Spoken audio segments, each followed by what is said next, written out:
আসসালামু আলাইকুম।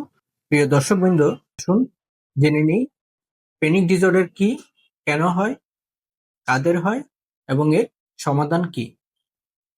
যদি কখনো দেখেন কোনো কারণ ছাড়াই হঠাৎ করে আপনার শরীরটা ভীষণ খারাপ লাগছে এবং কয়েক মিনিটের মধ্যেই এতটাই খারাপ লাগছে যে মনে হচ্ছে এখনই আপনি হাসপাতালে না গেলে, ডাক্তার না দেখালে মারা যাবেন, দম বন্ধ হয়ে যাবে, আপনার রূহ বা আত্মাটা শরীর থেকে আলাদা হয়ে যাবে।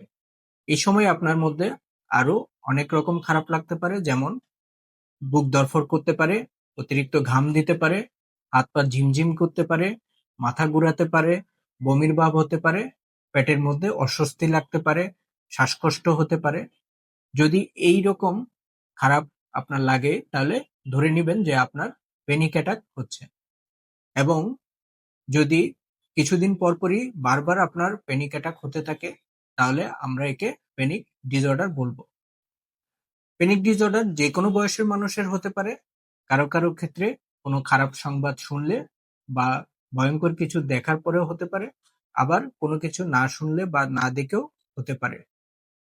যদি প্যানিক ডিসঅর্ডার বা প্যানিক অ্যাটাক আপনার থেকে থাকে তবে আপনার অবশ্যই একজন মনোরোগ বিশেষজ্ঞকে দেখিয়ে তার পরামর্শে কিছু ওষুধ এবং কাউন্সেলিং নেওয়া প্রয়োজন। যদি সঠিক চিকিৎসা করা হয় তাহলে এই রোগের সম্পূর্ণ সুস্থ হয়ে যাওয়া সম্ভব। ধন্যবাদ।